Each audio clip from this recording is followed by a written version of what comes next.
When I was 18, I was a babysitter for 3 young boys across town from me. They were 3, 5, and 7. I'll just call them Adam, 3, Bobby 5, and Chris 7. ABC. Adam and Chris were the easiest to take care of. Adam was a surprisingly well-behaved toddler, and Chris just liked to play his video games and watch TV. Bobby, on the other hand, was very moody, a picky eater, and difficult to get to go to sleep. I had worked for this family for months, and I was somewhat close with her mom, Lucy, who was raising them by herself. They had a decently modest middle-class house. Lucy's parents would help her out with finances and such. All 3 boys had their own rooms. Lucy worked nights at the time, so I'd always babysit till around midnight on weeknights, and my college classes would start in the afternoon, so a worked-out schedule. And sleep-wise, one night after playing some Nintendo Wii games with Chris, I put Adam to bed, and not long after Chris's bedtime would be 9:30. Bobby's would be 9. After tucking Bobby in, I started telling Chris to start changing into his PJs. After his next game was over, Chris insisted I play one more game of Wii tennis with him, so I made a deal that he'd go to bed after if I did during our game, though Bobby started crying for me. Up from his room, I paused the game and went upstairs. As I entered his room, he said, "There's a monster in his closet." I laughed, and I believe I pinched his cheek and said something along the lines of, "There's no such thing as monsters, but I'll leave the door open so you feel safer." Then I asked if that made him feel better, and he nodded. Chris was downstairs calling for me to come back, all annoyed, so I went back to the game of tennis, and we resumed, and we eventually finished the game with no interruptions at this point. Chris went upstairs to change into his pajamas and brush his teeth, and I was alone in the kitchen watching TV. That's when Bobby's cries from upstairs echoed down again. I went up to his room again, and he was hiding under his covers.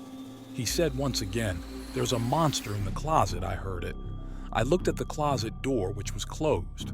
I looked at it for a while, actually then back at Bobby, and asked, "Why do you think there's a monster in there?"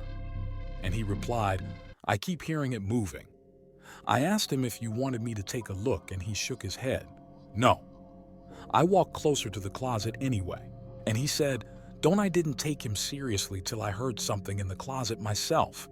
It was very clearly the sound of something alive in that closet that tapped into the door, or something behind the door. Bobby whispered, "See?" I turned around and picked up Bobby and said, "We're going to another room." I also grabbed Chris from the bathroom and brought him into Adam's room, where I locked the door. Adam and Lucy's room share a Jack and Jill bathroom with 2 entrances. I went into the bathroom and called Lucy and quietly asked if there was a possibility of there being an animal in the house or in the walls, because there were sounds that Bobby was hearing that I heard myself.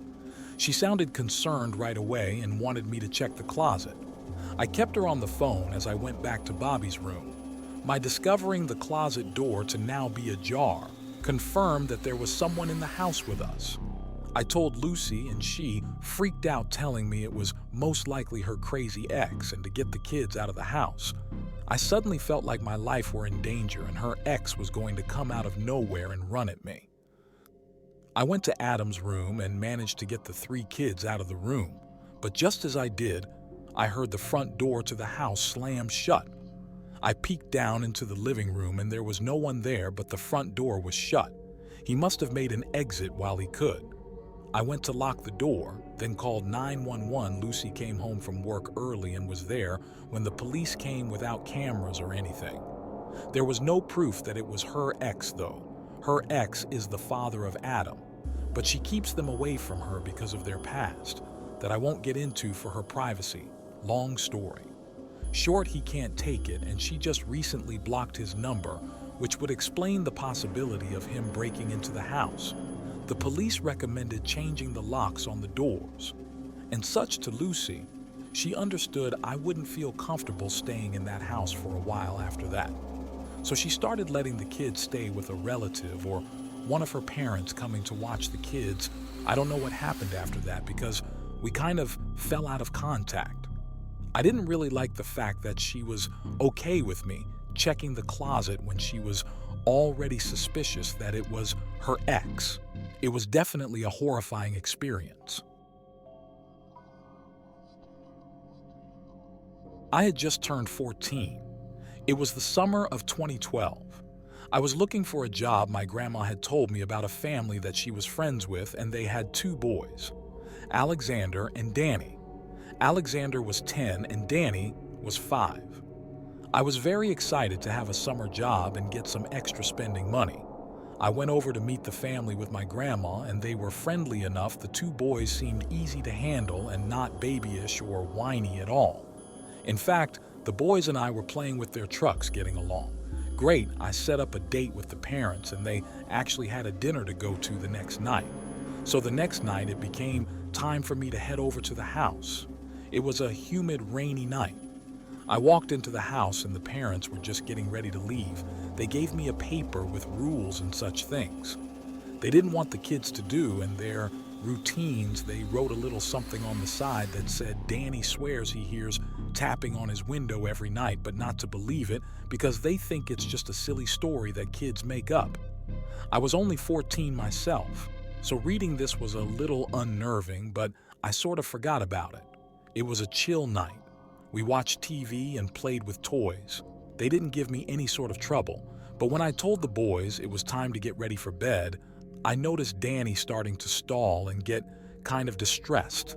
I ignored it, thinking he's only 5 and probably wants to stay up later. Eventually, I got them both to settle down and go to sleep. About an hour and a half had passed. It was now 10 p.m. I heard Danny groggily but loudly yell for me. I rushed up to him and asked what was the matter. He told me. He heard the tapping noise again.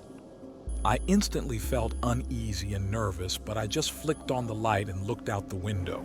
Nothing outside except darkness and the solar lights from the neighbor's driveway. I calmly told Danny that it was probably just some bug since it's summer after all. He seemed to come at ease when I said this and laid back down. As I walked out of the room to shut his door, I heard a faint tap noise against his window. I got the chills as I flicked on the light again and looked out the window, and again, nothing. I kept telling myself that it was just bugs flying into the window, but something deep down told me to do something. I told Danny not to worry as I opened the window and yelled out, "This is private property. I'm gonna call the police." Moments after I did, so I heard a frantic scurrying into the forest that was across the yard. By now, I must have had goosebumps all along my arms and legs, and I immediately called the police for real. I called the parents right after, and they were thankfully already on their way home. The police arrived and didn't seem at all surprised by what I had told them. They had gotten other reports in the area for quite some time about some stranger going up to people's windows at night, looking through them and tapping on them. They said they got calls telling them the same thing almost every week. Danny's parents just never believed him, and I guess took it as some little kid story or imagination, but it turned out to be very real. They searched the whole neighborhood and never found the person. After that night, I told the family in the nicest way possible that I didn't feel comfortable watching their kids anymore.